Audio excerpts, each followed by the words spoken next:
It's common knowledge that science can change. New fossils are discovered, old ideas are overturned, and every now and then something that we thought was settled gets completely changed.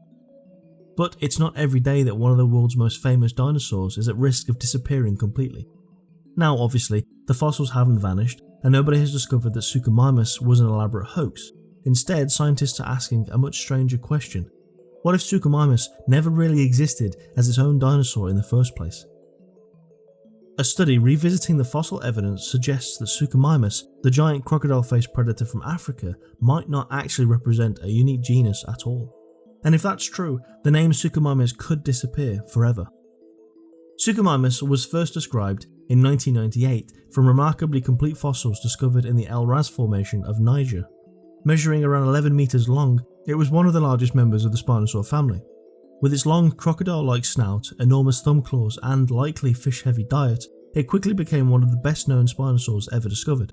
It appeared in documentaries, museum exhibits, books, and artwork, becoming a favourite among dinosaur enthusiasts all over the world.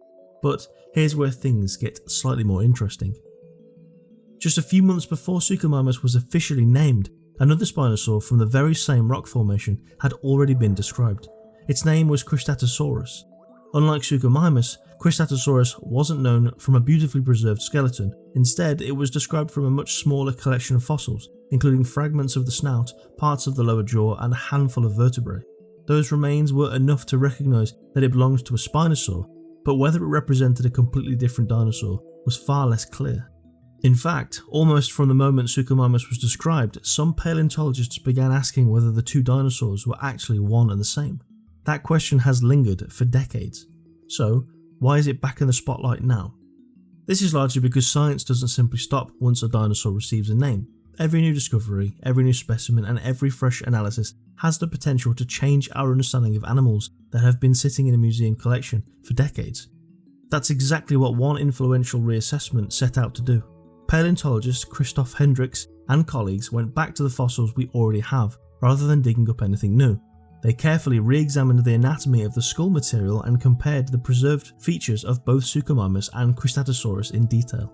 Their conclusion? They found that there simply aren't enough consistent anatomical differences to justify keeping them as two distinct genera. Cristatusaurus, in their view, is so similar to Suchomimus that it's difficult to tell apart the fossil evidence alone. In other words, there's a real case that Suchomimus and Cristatusaurus are actually the same dinosaur. Now, if you're wondering how paleontologists decide something like this, it's not simply a matter of two fossils looking vaguely alike. Researchers look for diagnostic features, characteristics that consistently distinguish one animal from another. If those supposedly unique features disappear under closer examination, or turn out to be the result of preservation, individual variation, or incomplete fossils, then the case for keeping two separate genera becomes much weaker.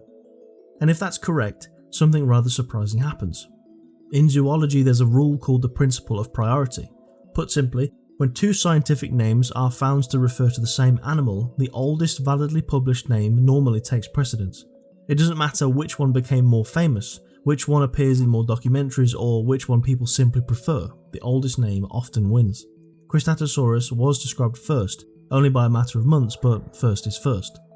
That means Suchomimus wouldn't become extinct again, and it wouldn't move to a different dinosaur family either. Nothing about the animal itself would change, it would simply lose its name and cease to be recognised as a valid genus. Now, before museums start replacing signs and dinosaur books start going out of date, it's important to remember one thing. This isn't settled science, it's simply a proposal. Taxonomy is constantly evolving as new evidence is discovered and old evidence is re-examined. Other paleontologists may agree with these conclusions, they may challenge them, or they may argue that the evidence simply isn't strong enough to synonymise the two genera. Previous studies have reached different conclusions, with some researchers treating Suchomimus as distinct, others suggesting close links with Cristatusaurus, and some even comparing both animals closely with baryonyx. This is exactly how science is supposed to work. Ideas get proposed, evidence gets scrutinised, and gradually our understanding improves. That's one of the things I love most about paleontology. People often imagine science as a collection of facts carved into stone, but in reality, it's a constantly evolving process. Every fossil, every new analysis, and every fresh discovery adds another piece to the puzzle that is over 120 million years old. Whether Suchomimus keeps its famous name or eventually becomes Cristatusaurus, one thing hasn't changed. An enormous crocodile-faced predator still stalked the rivers and floodplains of ancient Africa. It still carried enormous thumb claws and still hunted in exactly the same ecosystems. For all intents and purposes, Suchomimus will still exist as a creature, it's just the name that might change. This story serves as a fascinating reminder that even some of the world's most famous dinosaurs still have secrets left to reveal, and what we deem valid might one day change. So, what do you think? Should a famous name like Suchomimus survive simply because it's become so well known, or should science always follow the oldest name principle, even if nobody has even heard of it? Let me know your thoughts down in the comments, and if you enjoyed the video, please consider giving it a like, it will be very much appreciated. But until next time, stay curious.